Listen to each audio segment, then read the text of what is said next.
Voilà, je voulais faire un petit témoignage sur la divine volonté, puisque c'est quelque chose qui m'a bien marqué ces derniers temps. Moi j'ai grandi complètement athée comme une pierre jusqu'à mes 24 ans.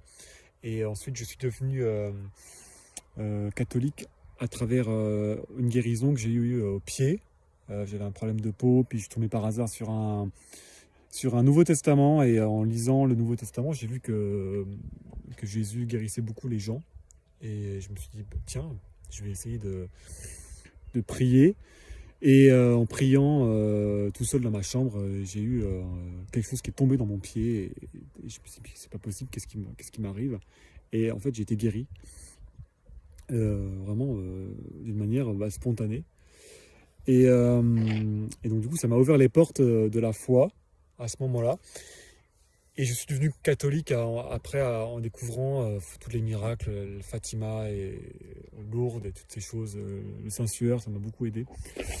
Et j'étais devenu vraiment très fervent. Voilà, je suis passé d'une vie étudiante voilà, normale à aller presque 2 fois à la messe. Et c'était très rapide. Je suis parti au séminaire, j'ai fait 4 ans. Et j'ai fait 4 ans, c'était super. Ça m'a beaucoup stabilisé dans ma vie de prière.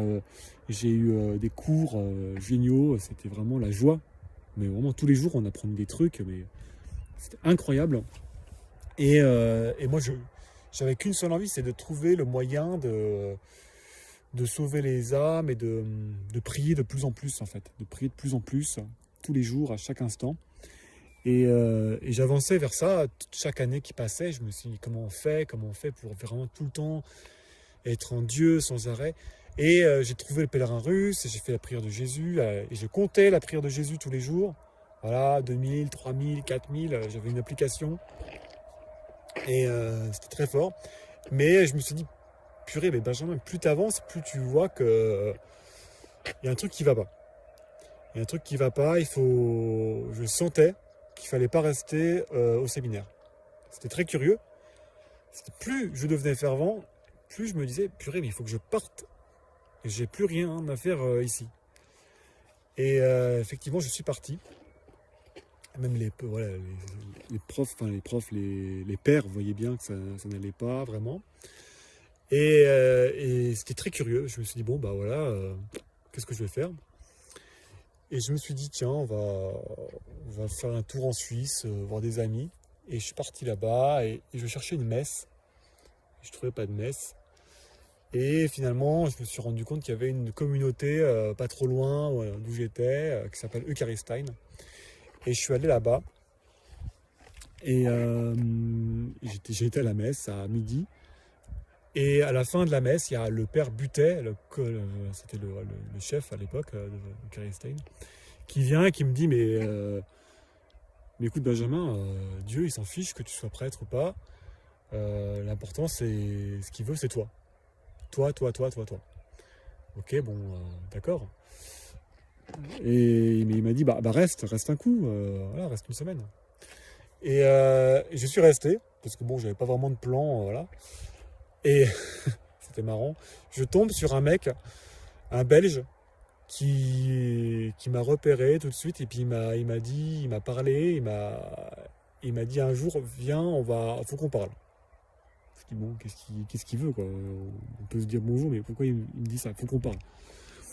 Et il m'a attiré dans un endroit un peu à part, et il m'a parlé pendant 1 heure et demie d'une mystique italienne qui s'appelle Luisa Picaretta, et de la doctrine de la divine volonté. Et je me dis, mais qu'est-ce qu'il veut? Qu'est-ce que c'est cette divine volonté? Et il m'en a parlé pendant 1 heure et demie. Et comme quoi ça avait changé sa vie, ça avait changé la vie de sa mère, ça avait changé la vie de son père qui était mort il y a quelques mois de ça, et puis qu'il était mort dans une joie pas possible.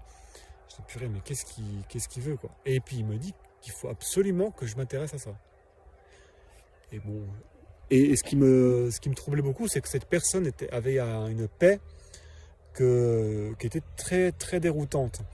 Il était calme, doux, fort. Il était vraiment. À un moment donné, j'ai cru qu'il n'était pas humain, en fait. C'était très bizarre. Et Et je suis resté alors là-bas plusieurs mois. Et lui, il me donnait des petits fascicules de 4 pages sur la divine volonté. Alors c'était par thème, il y avait le pardon, il y avait il y avait quoi, purée, il y avait l'Eucharistie, il y avait tout par thème en fait. C'était très facile à lire et c'était très rapide pour moi parce que j'ai compris tout de suite, mince, purée, c'est une histoire d'acte. Alors moi je savais que Dieu c'était un acte unique et, lui il parlait d'actes, il faut faire des actes. Et ça m'a tout de suite parlé, je me suis dit, purée, mais c'est ça en fait. Tous les actes que Dieu a préparés, en fait, je les vis. Et si je les vis en lui, ces actes deviennent éternels. Et je suis partout, à tout moment, dans chaque être, dans chaque créature, je suis là. Et ensuite, je me suis dit, purée, mais en fait, c'est ça. C'est la divinisation, puissance 1 million, parce qu'en fait, on n'est plus du tout dans le régime du deuxième fiat. Bon bah Dieu nous donne la grâce, une aide, et puis avec les effets de sa volonté, on essaie de faire ce qu'on peut. Là, on vit complètement en lui, sans arrêt, et c'est la chose la plus forte que j'ai jamais vécue en fait. À la fin, j'ai commencé à faire ces actes. Au bout de quelques semaines, je me suis dit que c'est pas possible. Quand je voyais un arbre, j'avais l'impression de faire une rencontre du troisième type. Vraiment, c'était vraiment ultra fort. Et j'avais l'impression que je pouvais m'unir à l'arbre. Parce que l'arbre était dans l'acte de Dieu, il est dans l'acte unique de Dieu. L'arbre, sinon il n'existe pas. Il est dans la divine volonté, l'arbre. Il est jamais sorti de la divine volonté, contrairement à nous. Et moi, si je suis dans la divine volonté, eh ben je m'unis à l'acte qui soutient l'arbre. Je me dis, purée, mais c'est incroyable. Et en fait, tout mon séminaire s'est éclairé là. J'avais l'impression que tout ce que j'avais appris, tout s'allumait. C'est comme si j'allumais la lumière des 4 années de cours que j'ai eu au séminaire. Même la Sainte Vierge, pour moi, c'était un mystère. Je me dis, comment elle a fait pour vivre 60 ans sans péché. Je me dis, sans péché, c'est pas possible. Elle a vécu en apnée.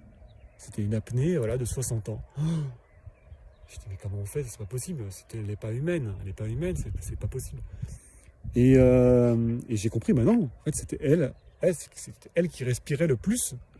C'est elle qui respirait à plein poumon. Là, la divine volonté constamment. Et donc, elle vivait. Elle n'était pas en apnée du tout. Et bref, tout s'est éclairé au fur et à mesure que j'ai lu ces petits feuillets là. C'était magnifique. Il m'a pas dit au début qu'il y avait 36 tomes, mais heureusement, parce que sinon j'aurais pas vraiment lu le truc en fait, je me serais découragé.